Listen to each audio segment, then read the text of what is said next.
Nosso pastor Alexandre Montresol está aqui conosco nessa manhã. Deixa Deus lhe usar, homem de Deus, abençoado. Pegue seu papel e sua caneta, que agora vai ter uma aula de graça. Eita, glória! Aleluia! Agora mais uma. Eita, Jesus. Estou aqui só para receber. Deixa Deus lhe usar, nosso pastor. Oh, glória! Glória a Deus. Bom dia, paz do Senhor. Eu estou aqui agradecido por mais uma vez ter a oportunidade de falar com vocês.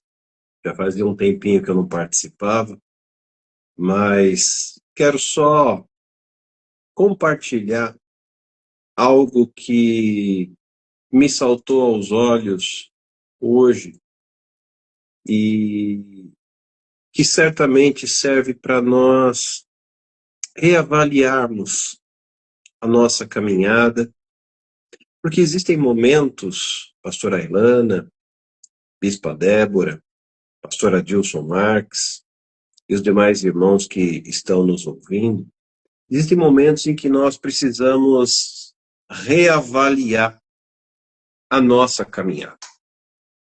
Existem momentos em que nós precisamos fazer uma reflexão. E o próprio apóstolo Paulo, ele fala: examine-se, pois, o homem a si mesmo. E ele fala isso em 1 Coríntios capítulo 11, no contexto da ceia do Senhor, que é a renovação dos nossos votos para com o Senhor. E nesse momento de renovação de votos, nesse momento de renovação de aliança, porque todas as vezes em que nós comemos o pão e bebemos o cálice, nós estamos anunciando a morte do Senhor até que Ele venha, ou seja, renovando a nossa aliança com Ele, porque a aliança que Ele fez conosco já é permanente, ela é perpétua. Mas a nossa aliança precisa ser renovada. E a renovação dessa aliança acontece no momento em que eu me examino. Examine-se, pois, o homem a si mesmo, e assim coma do pão e beba do cálice. E a gente fica assim, percebendo, pastora Ilana, bispa Débora, que tem gente que fala: nem posso tomar ceia, porque minha vida está assim, assim, assada, frita, cozida, bem passada, mal passada, ao ponto, fora do ponto. Mas examine-se. E você sabe o que tem que acontecer para que eu me examine? Eu preciso verificar como estão os meus passos. E aí é que entra a questão. A pastora Adilson falava sobre o fruto do Espírito. Ele menciona o texto de Gálatas 5, 22, depois 23, os atributos do fruto do Espírito, né? A partir do amor, alegria, paz, longanimidade, benignidade, bondade, mansidão, fé e domínio próprio. Contra essas coisas não há lei, como Paulo nos afirma. Depois, bispa Débora pensou do fruto do Espírito o primeiro atributo, que é o amor. E aí vai para 1 Coríntios 13, o mesmo apóstolo Paulo fala sobre todo o funcionamento do amor. E assim, nós vamos verificando a nossa caminhada. Porque quando eu examino a mim, e a minha pessoa, e a minha atitude, eu tenho que ver se em mim existe o fruto do Espírito. Porque fruto é resultado. A árvore é plantada, ela germina a semente, ela cresce, e ela amadurece, e ela frutifica. Fruto é resultado. Então, se na minha vida existe o fruto do Espírito, significa que o Espírito está me conduzindo. Vocês estão comigo? Pois bem, resultado da minha vida. E o amor é um excelente referencial desse desenvolvimento do Espírito Santo. Agora, você sabe para onde o Espírito Santo vai me levar para produzir fruto? Este é o ponto crucial. Examine-se e veja se o Espírito Santo está te conduzindo. Vem comigo. No Evangelho escrito por Mateus, no capítulo de número 3, Mateus, capítulo 3, a Bíblia diz o seguinte, finalzinho do capítulo 3, versículos 16 e 17, diz assim, e sendo Jesus batizado, saiu logo da água, e eis que se abriram os céus, e viu o Espírito de Deus descendo como pomba vindo sobre ele. O Espírito Santo veio. Jesus foi batizado. Em seguida, o Espírito Santo veio. Até aqui, sem problemas. Jesus foi batizado, o Espírito Santo veio. Agora, o que é que o Espírito Santo fez? Esse é o ponto. Para que eu me examine, eu preciso verificar os meus passos. Não foi isso que eu disse há pouco? Agora, olha o que acontece quando o Espírito Santo vem, pastor Aylan. Versículo 17. Em seguida, primeiro o Espírito Santo vem. Em seguida, uma voz dos céus disse, este é meu filho amado, em quem me agrado. Aí todo mundo fica feliz. O Espírito Santo veio. O Senhor está comigo. Só que o texto não para no capítulo 3. Ele continua no capítulo 4. Então você precisa continuar para o próximo capítulo na sua vida. No capítulo 4 de Mateus, diz que esse mesmo Espírito que veio, o mesmo, ele conduziu Jesus ao deserto para ser tentado pelo diabo. Misericórdia. O Espírito Santo veio, mas para produzir fruto, você vai para o deserto. O Espírito Santo pega na sua mãozinha, leva você para o deserto, o diabo lhe tentar. É aí que o crente produz fruto. O crente não produz fruto deitado na rede, comendo cuscuz e tomando café. O crente não produz fruto de férias, passeando, viajando, curtindo e desfrutando. O crente produz fruto no deserto, sendo tentado. Jesus foi levado pelo Espírito. Tem gente que está repreendendo o Espírito, porque o Espírito está levando para o deserto. Por que não me leva para o palácio? Porque primeiro você vai para o deserto. Por que não me leva para Canaã? Porque primeiro você passa pelo deserto. Por que não me leva para a bênção? Porque primeiro você passa pela prova. O mesmo Espírito que veio sobre Jesus, ele levou Jesus para o deserto, para ser tentado. Não foi para ser louvado, não foi para ser aplaudido, não foi para ser bajulado, não foi para ser confortado, não foi para ser honrado, foi para ser tentado. Se alguém aqui disser, eu estou na prova, eu digo, você está andando bem. Se alguém aqui disser, eu estou no deserto, eu digo, você está no caminho de Deus. Se alguém aqui disser, eu estou no meio do caos e da tempestade, eu só vou te dar uma dica. Está no meio da tempestade? Dá uma olhadinha lá para o fundo do barco e vê se Jesus está lá. Porque quando os discípulos foram pegos numa tempestade atravessando o mar da Galileia, Jesus estava no barco. Então, se você foi levado e está no meio de uma tempestade, só dá uma checada se Jesus está junto. Se ele está contigo, então você está no caminho. Examine-se, pois, o homem a si mesmo. Fruto só é produzido depois que você está maduro. Uma árvore imatura não tem frutos. E tem crente desavisado procurando fruto do Espírito em quem não tem maturidade. Fruto do Espírito é resultado. E resultado só acontece depois de processo. E eu propus a você que você fizesse uma reflexão nesta madrugada. Presta muita atenção. Jesus foi levado para o deserto.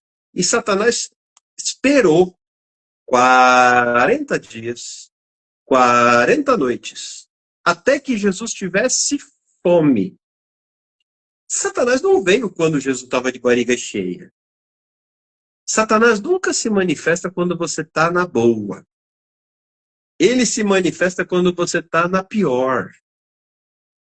Satanás não vem quando você está com a despensa cheia, com o carro na garagem, com o aluguel pago, com as contas em dia. Daí Satanás não vem. Satanás vem quando o aluguel está atrasado, quando não tem comida na geladeira, quando o sapato está furado, quando você está com as contas atrasadas, quando vai cortar a água e a luz e quando acaba o gás. Aí Satanás vem. O que ele faz? Ele vai agir para que você seja provado. Jesus passou por isso.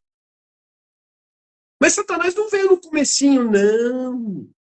Porque no comecinho Jesus não estava com fome. Satanás esperou Jesus ter fome. E quando Jesus teve fome, Satanás perguntou: se tu és o filho de Deus, tu és o filho de Deus? Então, manda estas pedras se transformarem em pães. Isso é Mateus capítulo 4. Tem muito servo de Deus, pastor, líder, que está transformando pedras em pães, usando o seu dom para saciar a sua fome. Jesus não fez isso. E eu te pergunto, Jesus tinha poder para transformar pedras em pães? Sim. Por que ele não o fez? É pecado transformar pedras em pães? Não, não é pecado. Por que Jesus não o fez? Porque este não era o propósito e a vontade do Pai. Jesus não estava ali para negociar, para barganhar, e nem para provar nada para o diabo. Jesus não precisava provar para o diabo que ele era filho de Deus. Se tu és o filho de Deus, tem muito pastor cedendo, tentando provar para A, B ou C que ele foi ungido. Você não precisa provar para ninguém a sua unção. Jesus não precisava provar para o diabo que ele era o filho de Deus. Então o que é que ele diz para Satanás? Nem só de pão viverá o homem. Eu estou com fome, mas eu tenho outra coisa que me sustenta. Pois nem só de pão viverá o homem, mas de toda palavra que procede da boca de Deus. Eu tenho algo que me alimenta. Eu sou guiado pelo Espírito. Em mim há o fruto do Espírito. Então eu não preciso transformar pedras em pães. Quem não tem o fruto do Espírito procura transformar pedras em pães. Só que tem um porém, pastor Ailana. Altar é feito de pedras. Se eu transformar as minhas pedras em pães, eu não tenho pedras para edificar o altar. Porque altar é feito de pedras. Ou seja, tem gente transformando as suas pedras em pães, comendo as pedras transformadas em pães, e na hora de edificar o altar não tem mais pedras. E é por isso que nós estamos diante de uma geração de altares profanados. de altares corrompidos, de altares prostituídos, porque se venderam e transformaram suas pedras em pães. Agora vem comigo para a terceira tentação. Versículo de número 8. Tomou o diabo a levá-lo para um monte muito alto e mostrou-lhe todos os reinos do mundo e todo o seu esplendor. E propôs a Jesus, Satanás propôs a Jesus: tudo isso eu te darei se prostrado me adorares. Satanás levou Jesus para um lugar alto e ofereceu a ele os reinos. Escute isso com muito cuidado. Preste atenção. Aqui você vai entender o que é fruto. Não na superficialidade, mas na profundidade. Tem muita gente sendo levado para lugares altos, na fama, no conhecimento do povo, na questão da mídia, das redes sociais, sendo promovido, ficando famoso e dizendo: isso tudo é seu, agora me adore. Jesus foi levado por Satanás a um lugar alto. Foi colocado no topo. Tem gente que chega no topo e começa a se corromper. Falta de fruto. E aí Satanás fala: eu vou te dar tudo. Eu vou te dar tudo se você me adorar. Mas olha a resposta que Jesus dá para Satanás no versículo 10. Ordenou-lhe então Jesus. Jesus parou de conversar com Satanás ali. Ele falou: vaza. Olha o que ele disse. Vai-te, Satanás, porque está escrito: ao Senhor teu Deus darás culto, e só a ele servirás. Assim o diabo o deixou, e eis que vieram anjos e o serviram. Sim, você será servido pelos anjos quando você recusar as ofertas do mundo. Não vai ser servido pelos anjos antes de recusar as ofertas do mundo. Então eu quero lhe dizer uma coisa com muita clareza. Você quer ter o fruto do Espírito? Você quer viver o amor? Presta atenção. Não viva as propostas do mundo. Viva os propósitos de Deus. Vou repetir. Essa é para você anotar. Presta muita atenção.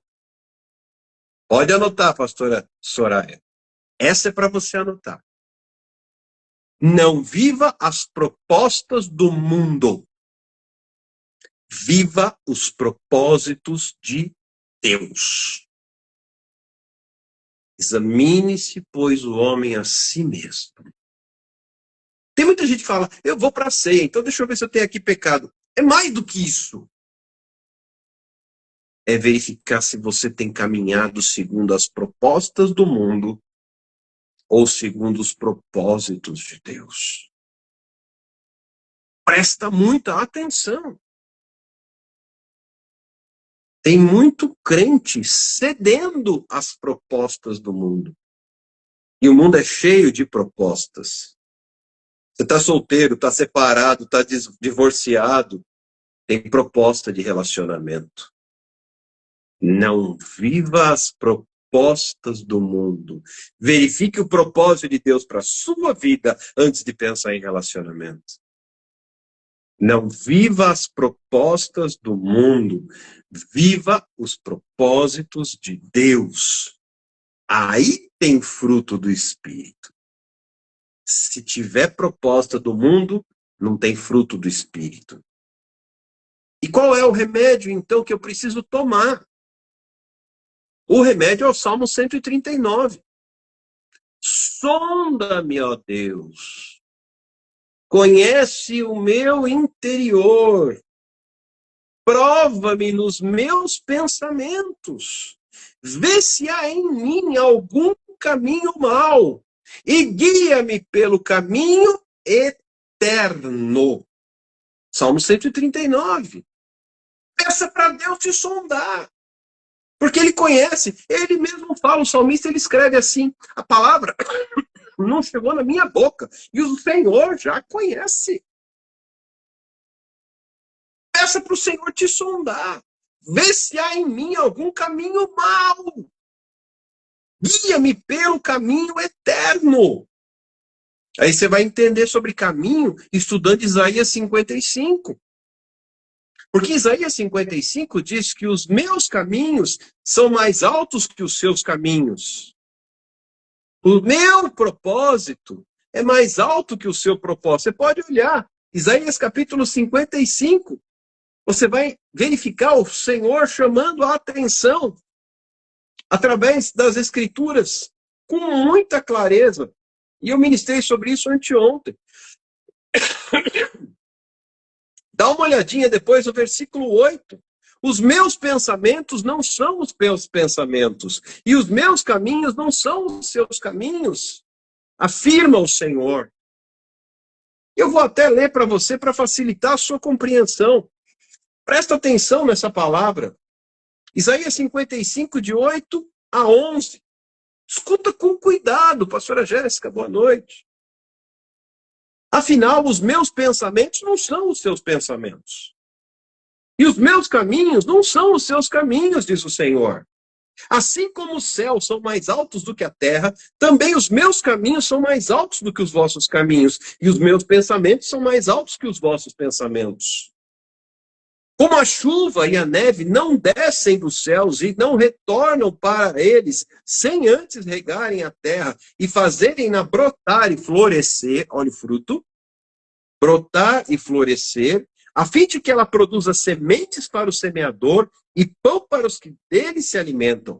Assim também acontece com a palavra que sai da minha boca. Ela não voltará para mim vazia, mas realizará toda a obra que desejo e atingirá o propósito para o qual a enviei. Os meus caminhos estão aqui.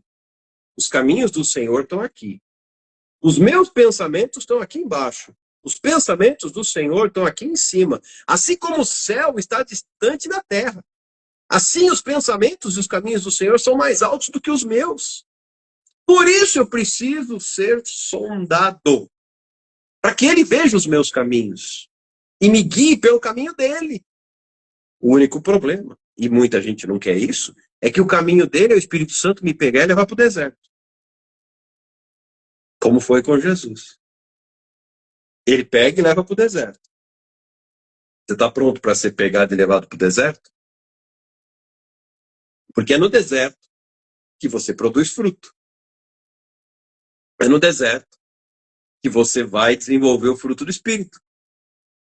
É no deserto que você vai ser preparado para fazer como eu disse, para não viver as propostas do mundo, mas para viver os propósitos de Deus. Deus abençoe, uma ótima madrugada, excelente semana para todos. Grato pela oportunidade, em nome de Jesus. Amém.